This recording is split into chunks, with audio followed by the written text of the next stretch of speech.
We are now less than 45 days from April Fool's Day. What long con pranks should be started around now? My roommate would get up and steal the shower as soon as he heard my alarm go off. 6 weeks later, I had him waking up to shower at 4:30. I would just turn off my Pavlovian alarm and go back to sleep for another 3 hours waiting for the real alarm. What an evil fucker. I had a roommate just like this. Wish this solution had occurred to me. One April Fool's Day I got a text from a wrong number.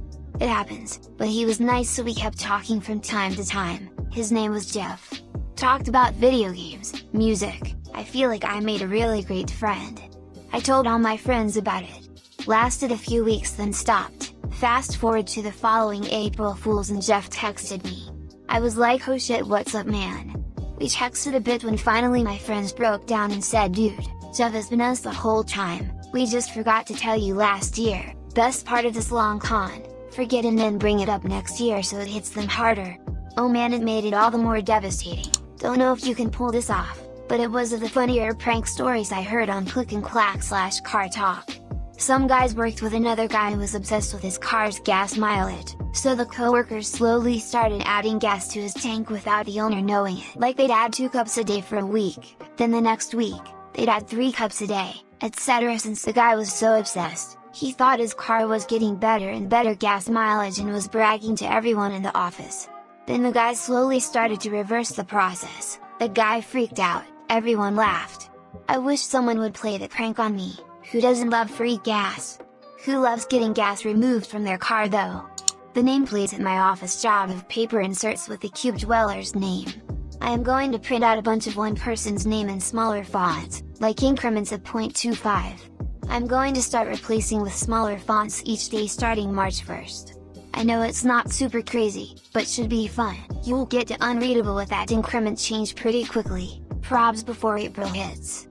I work with a group of 5 to 6 guys. I plan on separately swearing each of them to secrecy, then revealing that one of their co-workers is planning a wicked April Fool's Day gag on them and that we should work to plan an even better one against this schemer. If I do it right, I'll have my co-workers conniving to destroy one another and sit back and watch it all unfold, as long as they don't catch on.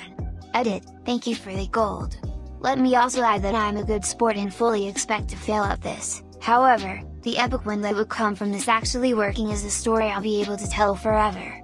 If anyone knows this Smash episode, I'd love to see it. Maybe I can get a pointer or 2.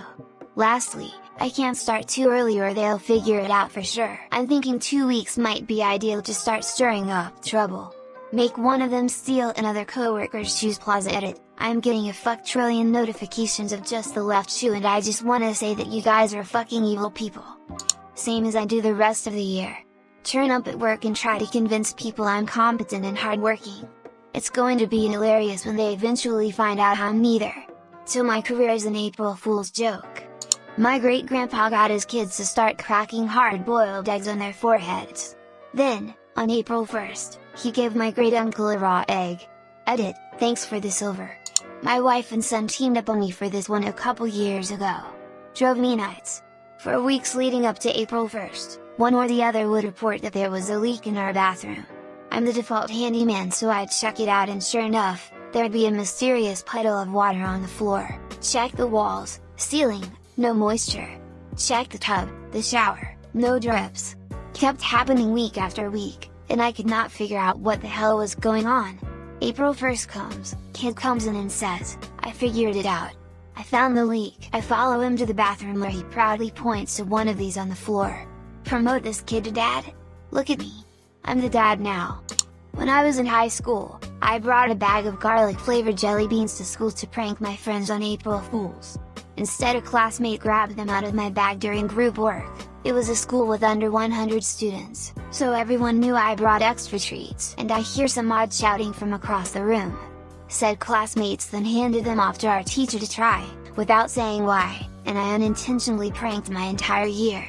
So I recommend putting out candy on your desk, and refill it with shocking flavors. I started dating my now wife 20 years ago this April 1st. I'm almost ready to say April Fools. Can we get an F for this man? Assess your diet, get exercising, drink more water, and on 31st March go on a shopping spree. Then on 1st April get dressed, look stunning, feel better. Everyone will be surprised, you will get compliments, and you can take it as the first day of the rest of your life. Best prank ever. Oh man, I have 500 bouncy balls at home, I should start doing stuff with them. Just put one somewhere on the floor. Just randomly. Act like you've never seen it before. A couple of days later, do it again. Then in 2 places. Then 4. Then 8.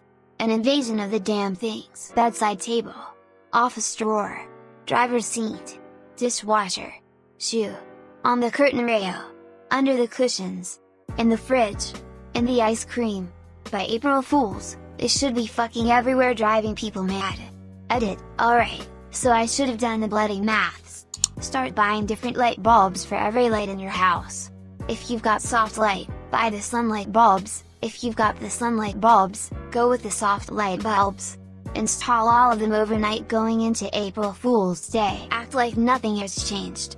For bonus points, continue swapping them once every few days and see how long you can keep it going. It's like electric gaslighting. Start learning a foreign language. On April Fool's Day, pass out and wake up only speaking said language. You're going to need a lot more time to pull this one off. If you start now, you might be able to make it work next year. You don't have to become an expert, just learn some relevant phrases. In college, a bunch of students got together with local police and staged a murder crime scene in a professor's office. Fake blood, yellow crime tape, the police taking statements and questioning the professor on his whereabouts during the time of the killing. It took a lot of planning ahead of time. Totally got him. Was talked about for many years after. Would be cool if he actually confessed. Honestly, kinda lucky the professor wasn't just like, I'll let you know when I've contacted my lawyer and walked away. Would have been a lot of effort for no payoff. Oh no, still worth it. No matter how cool the professor plays it, you know he's chewing on it for weeks. Here's how I convinced a friend his house was haunted. Rain-X is the stuff you put on your windshield to keep it from fogging up. Instead, use it to write on your friend's bathroom mirror various haunting phrases. They go into the bathroom, lock the door, get in the shower, and come out to find someone has seemingly written on their bathroom mirror while they thought they were alone. Get out, help me, something more personal, or whatever you like. Every time you want to change the message, just use some dish soap and then glass cleaner, dip your face in it, then press your face to the mirror relieving face print of it. This is a win/win, you'll scare the living shit out of your friend, and you'll probably die. Bring in donuts, cream and jelly filled consistently. Once to twice a week. On April Fool's Day, make sure it's filled with creamed/jellied vegetables. Or, for a last minute prank, just bring in donuts on April Fool's Day and make a big deal about it. Ooh, I brought in some super tasty treats today, wink wink, and try to convince people to have them. The joke is they are just regular donuts and there is nothing wrong with them. From experience, since my birthday is April 1st, everyone assumes the food is bad and people won't even try it. I've made plenty of cupcakes and cakes just for myself to eat on that day. Otherwise I have to bring stuff in the week after if I want to share. 2 good trick desserts are dirt cake and vinegar cake. Both gross to say but delicious to eat. Wait, people are actually born on April 1st? I hung up on my doctor when he said I needed to get to the hospital right now. This is more of a day of situation, but it's too good not to share. At my work we clock in by punching in our employee number. Last year one of my co-workers placed a sign on the time clock that read, "The time clock has been updated for voice activation. Please state your full name followed by clocking in /out." All day I just heard people yelling at the time clock trying to clock in. It was incredible.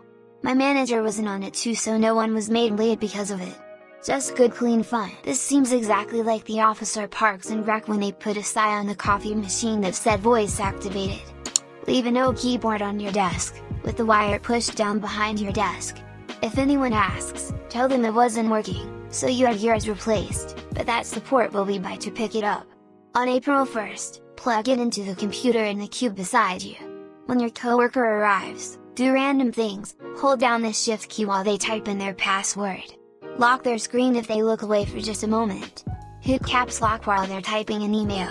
I managed to do this to a coworker for 4 days before he started losing his shit and pulled out all the wires from his PC except power and network. It was hysterical. Even better is a wireless keyboard. The dongles are super small and especially if it's a standard PC can be hard to find, and it's easier to get away with. slowly shaving off fragments of a walking stick to make someone think that they're growing. Start putting more and more caffeinated coffee in the coffee maker at work. If it's dark roast, switch it to a blend of dark/medium, work your way to medium, then up to a light roast. If you want to go a little nuts with it, get some Death Wish coffee and put a small amount of that in. By March 31st, get everyone in the office used to a nice caffeine jag on some high-octane brew. April 1st, decaf. Edit: since no fewer than 20 of you have pointed out this is not a good idea, let me be the 21st. Don't actually do this. Even though it would be awesome. Or do it in reverse. Gradually start mixing in decaf, adding like less than 5% each day until it's 100% decaf on March 31st and everyone's broken their caffeine addictions. Then on April 1st back to 100% caffeinated and watch the madness. Oh my god! That may be better. The only thing that would hold me back would be that the average office worker has a BMI of humanity, and I'm not trying to advocate for anyone to kill a bunch of their co-workers. Well, if someone dies you just don't reveal the prank. Bring hand moisturizer to work, and leave it somewhere like the break room. Conspicuously use it, and convince as many other people to use it as possible. On April 1st, replace it with a bottle filled with water-based lube. I would do this, but with hand sanitizer. We do have a communal bottle of hand sanitizer at work. I am a little tempted to do this. I put an ad on Craigslist in New York City looking for a wiki impersonation for a film I was making, but I listed my friend's phone number. In the instructions I wrote, if I answer just make the noise and hang up, he'll call you back if it's good enough. If you get my voicemail, follow the same procedure. Long story short, I forgot about it for 3 months and one day I was out getting wings with him when he received a call. He slammed his phone down pissed. I asked what was wrong and he proceeded to tell me about how he has been getting weird phone calls and people just making noises and hanging up. I couldn't stop laughing and finally let him know why, and he was not as amused.